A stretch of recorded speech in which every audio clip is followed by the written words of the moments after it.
welcome to hack number 17. Well, it's not really a hack, it's kind of a project, a bit of a restoration project. I got this old Murray mower from my landlord about a month ago, and it was in a pretty sad state of disrepair. Needed a few flats fixed, the engine wouldn't run right, had some problems, a few other things here and there, but it was a pretty fun project that I documented everything on and thought I'd share it with you on this episode. So let's go back in time and take a look at what it took to get the old Murray mowing grass again.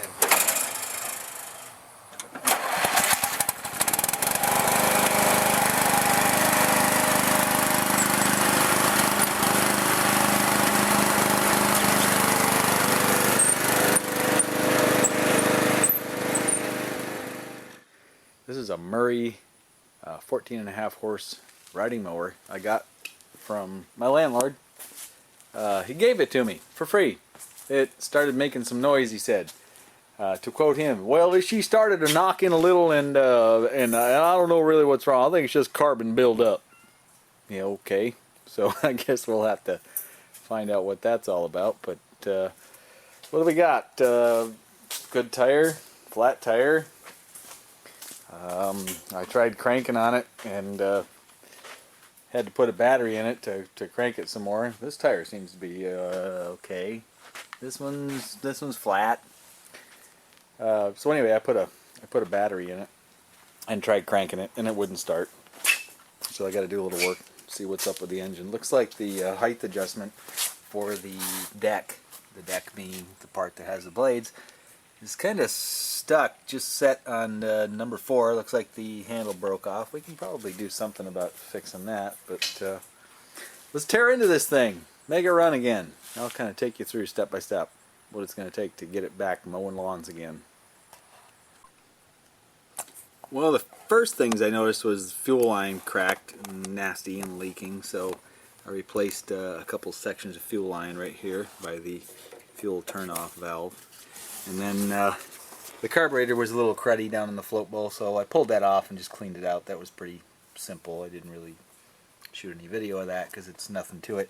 You basically just go down underneath here. There's a nut right there that you remove, and the float bowl comes down.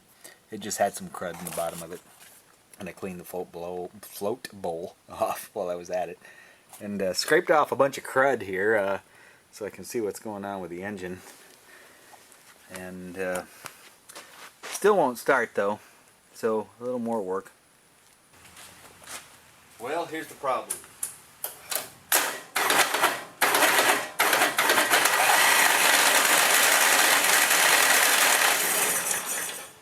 Pretty much no compression, and it won't start, even though the carburetor has had new parts put in it. So it's time to pull the head off. Well, how about that? There's the problem right there. See that the rocker arm is not on top of the valve on this one, and it's jumped off a little on this one, which means that the adjusters have loosened up a bit. So once we get that straightened out, this thing will probably run. So got the rocker arms off, pulled out the push rods, the one for the exhaust, I think that is. No, that's the intake, the bent one. That isn't good, so we got to straighten that out. Well, as you can probably hear in the background, a nice thunderstorm going through. Lawnmower's back together. Let's see what we got. Hey. Trying. Amazing what happens when you get the valves to open and close and be able to pull in fuel, make compression, and get a spark and have some internal combustion. This baby's fixed, I think. I got it running, as you saw there in the previous scene, which is really cool. Just turned out to be some stuff there under the valve cover needed to be straightened out, etc. So the next order of business is going to be taking care of these flat tires, and I've got a tube to put in that one and a tube to put in that one, so I'm going to tear those apart now and see if I can do that just with some big old fat screwdrivers. Pulling the wheel off these is pretty easy. It's usually just a big old spring clip.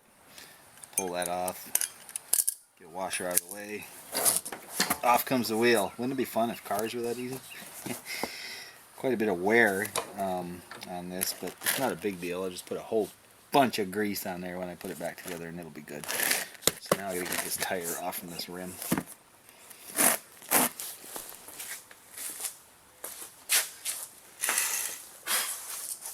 Well, first thing you want to do is just go ahead and let's pull this valve stem out so that the tire can breathe as we break the bead loose. That's going to be the trickiest part of this job. I put some fix-up flat in this the other day, so I'm going to have to deal with that goop. But usually this is the hardest part of the job, is just breaking this bead loose from the edge, because it tends to get really stuck. So if I had a tire machine, it would be really easy, of course, but that's not going to work. Let's see if we can pry it away. Yeah, I think we can make it happen. There we go. Whoa, is that ever rusty in there? And looks like there's no tube in there right now. It's tubeless. And there's a leak somewhere.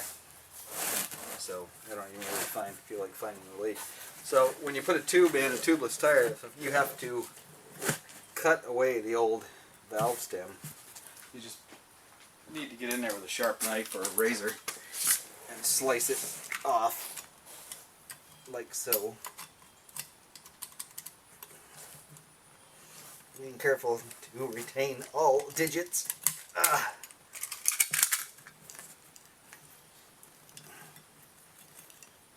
Like that. That's the end you want to take off, that little part.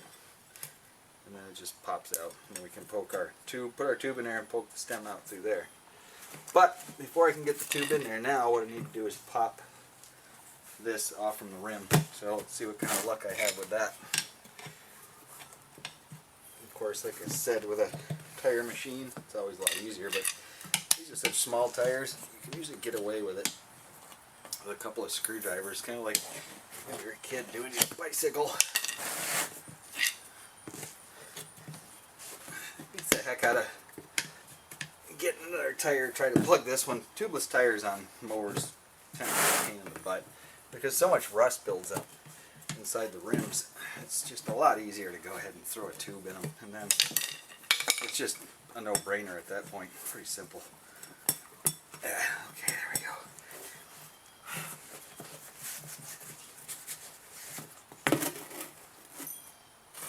So now I need to same thing on the other side. I need to break this bead loose so I have a little bit of room to get in there on the other side.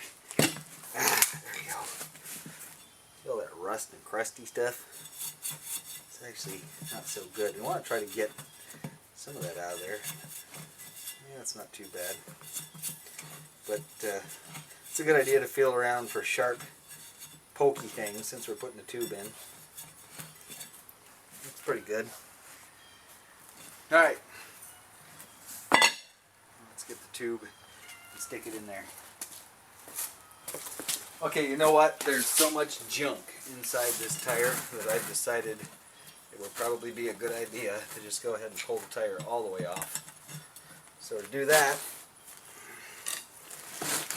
it's something like this.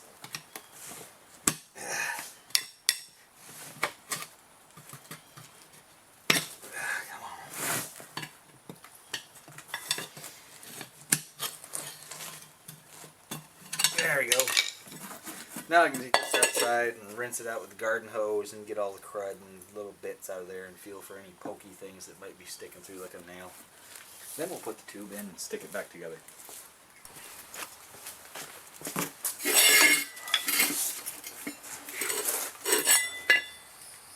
Well, we got rusty rims here, so we need to clean those off before we do anything more. Get all this rust out of here and all this rust scale, because we're going to put tubes in these, and so some of this rust could poke a hole in the tube if it's a big enough chunk. So just a wire brush, just go all the way around the rim and get as much of the nasty chunks off as you can.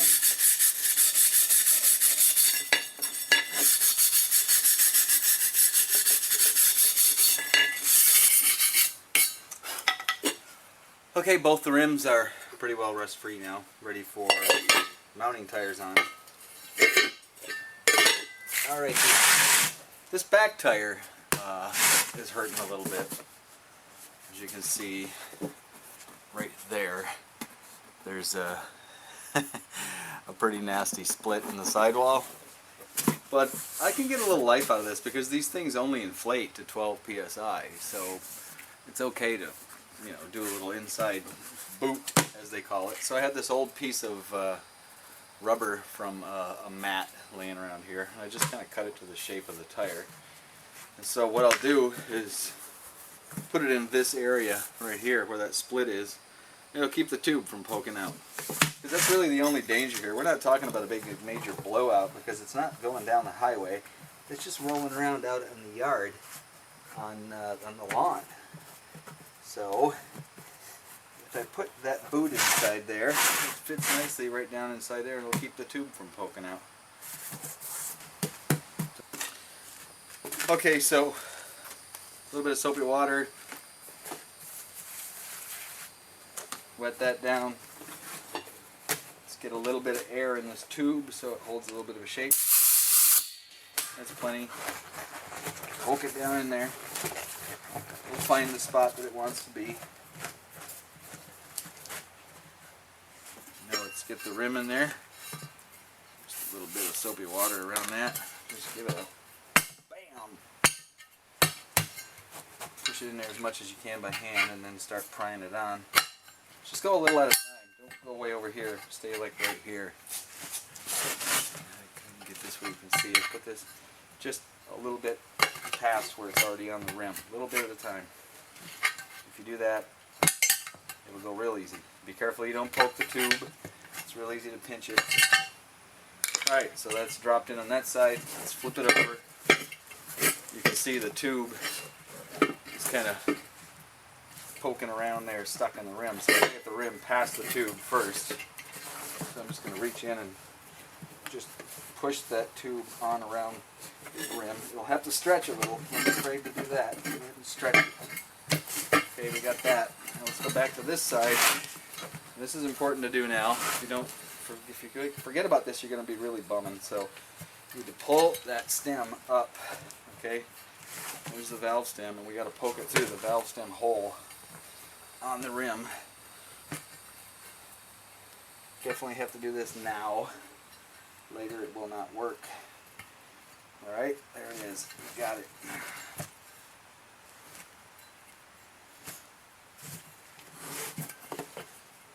And got the rim in there. I'm going to go ahead and pull it through and hold it there and get a little bit more air in the tube. It's a little tricky. Once we get some air going, that'll help puff it up a little bit. Darn it. It's tricky, folks. Not the easiest thing to do. Let's get the other side on first. See what we can do from there. Some tubes have the valve offset a little bit, which helps a lot. Go ahead and get this started just like we did the other one. Again, be really careful you're not pinching that tube. Reach down in there and feel where the screwdriver's going. What you want to do here is you have to kind of hold this as you go. So you get another screwdriver over here.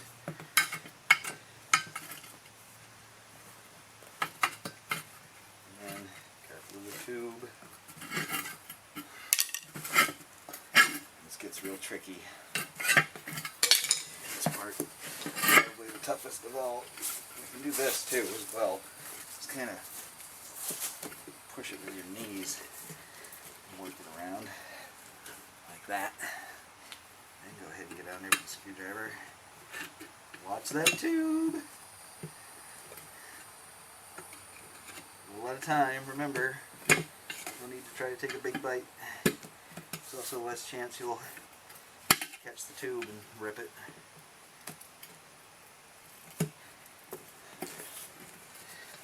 Now it's kind of critical that the rim can come this way, and you just kind of hold it with your hand and start working your way around. Kind of You gotta have something to hold it. I like to keep a knee right there. That works. And just working your way, little at a time. Not a big bunch. It's a lot easier with a tire iron. You can buy those.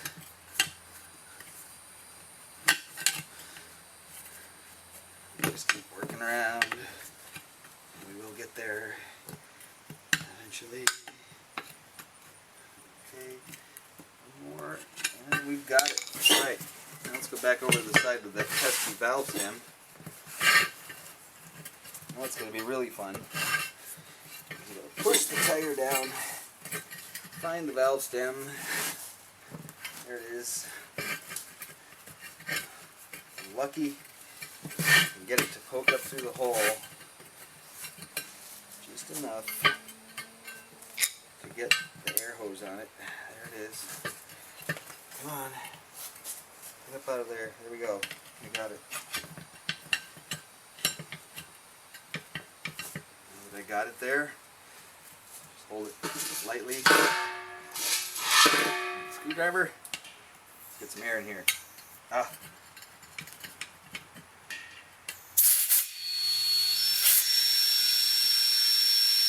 Once it gets enough air in it, it'll push itself out.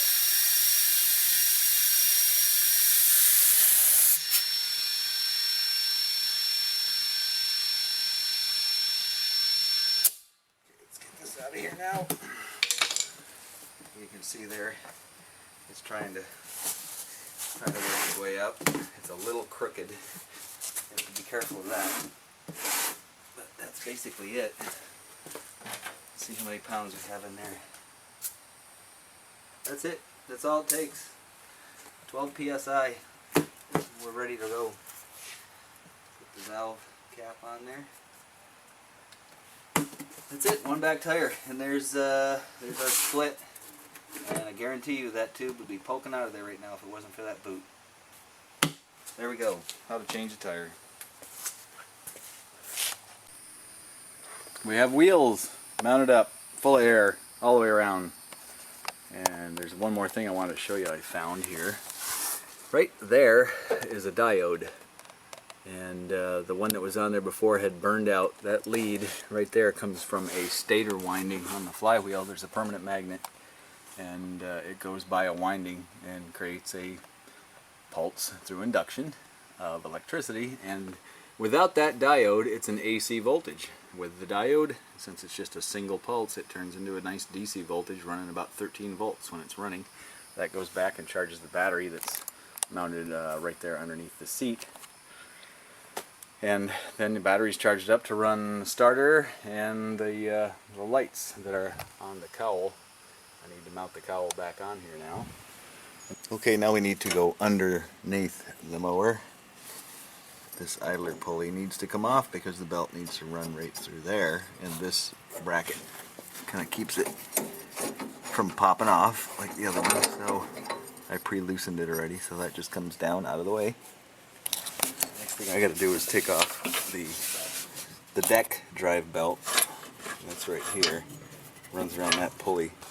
You can see how that's at an angle. Slopes upward and to the right. That's got a bend right here, so I need to try to get rid of that bend. That'll give me a little more tension on my drive belt. So that belt's getting replaced too. So the belt for the blades needs to come off next. So kind of like the other one, there's a bolt to pull out of the middle, and then that pulley can come off. Alright, now that I have the deck belt out of the way, I can take this drive belt and put it where it's supposed to go, which is underneath this stack pulley, as it's called. It goes around the first one, it's going to go up onto that second pulley right there. Alright, the drive belt's back on. As you can see right there, it runs around the main pulley, goes through the idler, heads toward the front. A little crucial spot right here, make sure it's on this side of that lever right there for the engagement of the blades. It runs up to the front to the stack pulley. That's it. That part's done. Now we get to put the belt back on the blades and we're done. Alright, one last item. These blades are dull. They are duller than a garden hoe. So I'm going to get underneath here with my grinder and sharpen them. Got it up on a couple of milk crates that I drove it up on with some ramps. And I just pulled the ramps out and then I have access. That way I don't have to drop the whole deck down. Alright, here we go. That's better. Blades actually have an edge to them now instead of just blunt round. Time to get mowing. I guess that's about it. It's ready to get off these ramps and go mow some grass and see how it works.